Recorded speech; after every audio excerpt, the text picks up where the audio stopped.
Well, hello, and welcome to the fifth and final recipe of our British Nostalgia Month. As it's the last one, I thought long and hard about what we should do to finish off this section. Maybe Granny's apple crumble, maybe a Cornish pasty, maybe a full English breakfast. I will be doing the pasty in the months to come, so fear not. I'll probably fit in the crumble as well at some point. But rather than doing a full English, I focused in on arguably the most important ingredient, the sausage, and decided to combine that with the deliciousness, which is Yorkshire pudding, and make a toad in the hole. So, what do we need? Well, first of all, we need, obviously, sausages.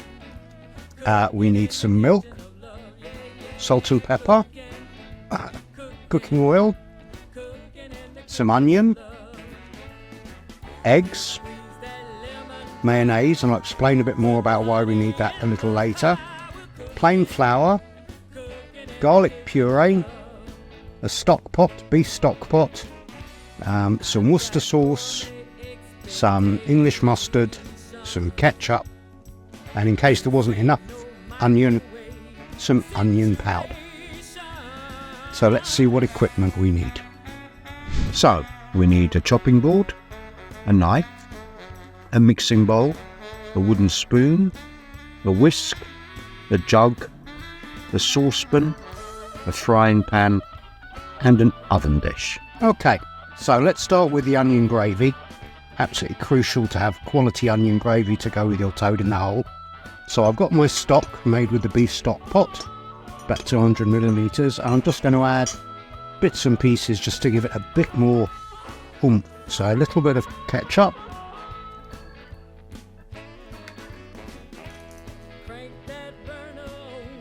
a little bit of Worcester sauce,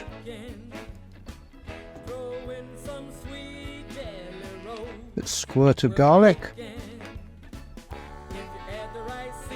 some extra onion powder. Can't have too much onion. And a little bit of mustard, just to give it a bit of a kick. We just stir all of those around, and that's going to be our stock. Here we've got our onions already chopped up, so I'm going to go into the kitchen a little bit, and I'm going to fry them gently in some oil, then add the flour, which will act as the thickening agent, and then when that's done, then we add the stock. Mix it all together, and then we have our onion gravy ready. So onto the batter. So I've got my flour now in the bowl. I've added a teaspoon of salt to that, half a teaspoon of salt to that. Now I'm going to add 3 eggs and just beat them around.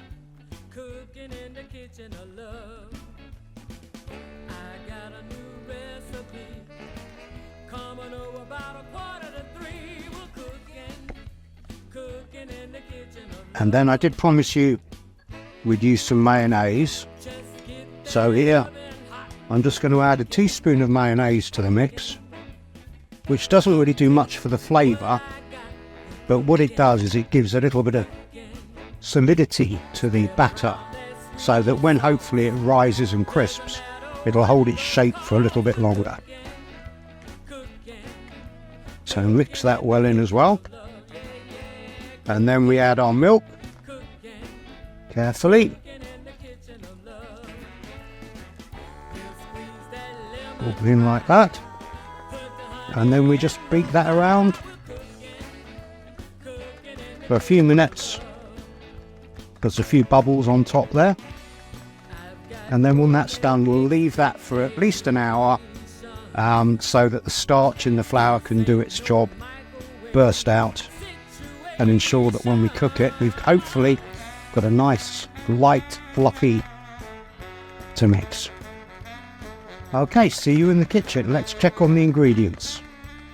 So, we need 6 sausages, 500 millilitres of vegetable oil, or the equivalent in dripping or lard, half an onion, finely sliced, around 250 millilitres of strong beef stock, a teaspoon of tomato ketchup, half a teaspoon of English mustard, half a teaspoon of garlic puree, half a teaspoon of onion powder, a generous dash of Worcester sauce, 100 grams of plain flour for the batter, plus 25 grams of plain flour for the gravy, 3 eggs beaten, 125 millilitres of milk, salt and pepper. Okay, so here we've got our onions, which I've been frying in a bit of oil for a few minutes. Now I'm going to get the flour and add that into the onions and stir that around. And it's the flour which is going to thicken the gravy. So we just stir that for a second or two. Then we take our stock with all the extra bits I added to it and add some of that. Give that a stir around. Make sure the flour's well mixed in.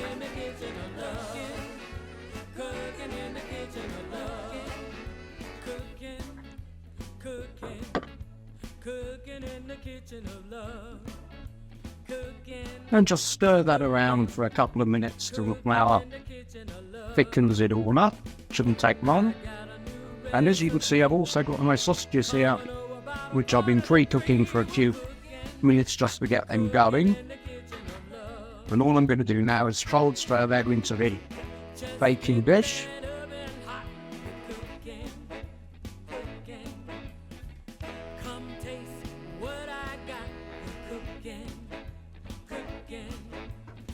So these sausages haven't given up almost no fat, which is good.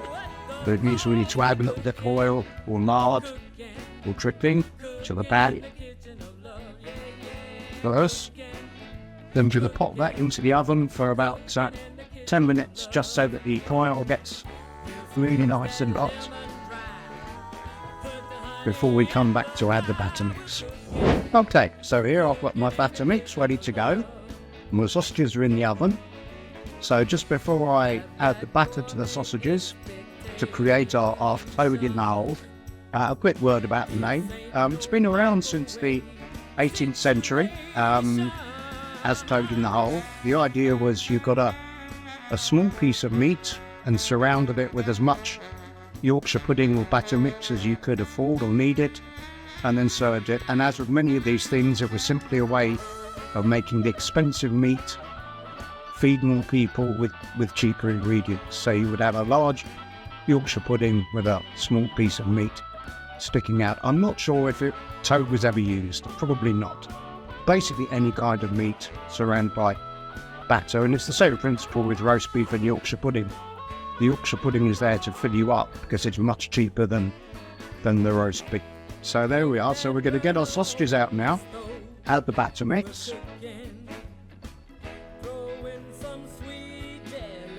It's hot, as it should be. The oil is bubbling away.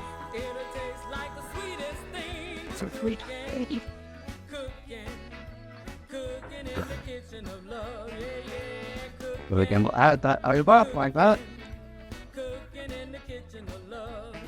And we'll put that straight back in the oven. That's it. In the medium to hot oven. Then we're going to cross everything and hope not only does it go brown, but it rises nicely and becomes a nice puffy toad in the hole. We'll find out in about half an hour. 10 fat sausages sizzling in the pan. 10 fat sausages sizzling in the pan. One went pop and the other went bang.